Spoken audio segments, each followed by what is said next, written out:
ఈరోజు పత్రికల్లో ఒక హెడ్డింగ్ అనిపించింది.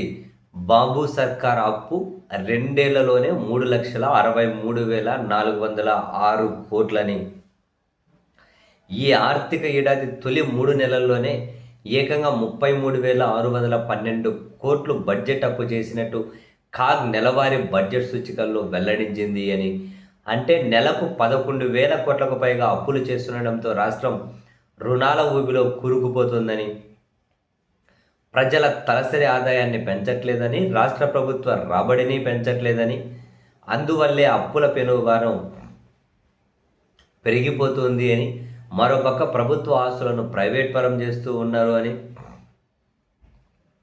తాజాగా మంగళవారం చంద్రబాబు సర్కార్ మరో 2,600 కోట్ల అప్పు చేసిందని, రాష్ట్ర ప్రభుత్వ సెక్యూరిటీలను వేలం వేయడం ద్వారా ఆర్బీఐ ఈ మొత్తాన్ని సమీకరించి రాష్ట్ర ప్రభుత్వానికి ఇచ్చిందని, దీంతో బడ్జెట్ లోపల బడ్జెట్ బయట రాజధాని పేరుతో 2 నెలల్లోనే చంద్రబాబు సర్కార్ ఏకంగా 3,63,406 కోట్లు అప్పు చేసిందని,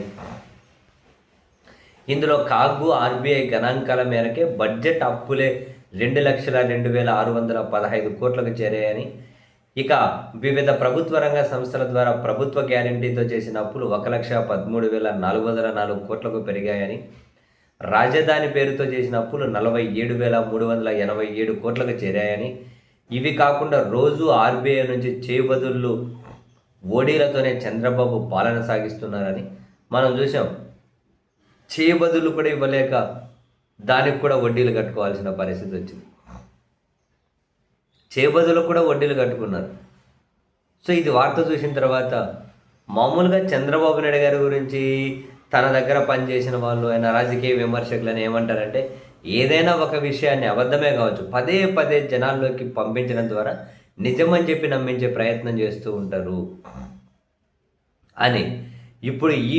ఇప్పుడు జగన్మోహన్ రెడ్డి గారు ముఖ్యమంత్రిగా ఉన్నప్పుడు అప్పులు దారుణం, శ్రీలంక వెనుజులా అయిపోతుంది అని చెప్పి విపరీతంగా విమర్శలు చేశారు అప్పుడు వీళ్ళు ప్రతిపక్షంలో ఉండి. ఇప్పుడు ప్రతి మంగళవారం 365 రోజులు 357 రోజులు అప్పుల మీద ఆధారపడుతున్నారని చెప్పి కాగ్ కూడా చెబుతోంది. చివరికి వీళ్ళ అప్పులు ఏ స్థాయిలో పెరిగిపోతున్నాయంటే అప్పుల గురించి మాట్లాడడమే బోరు కొట్టేస్తుంది.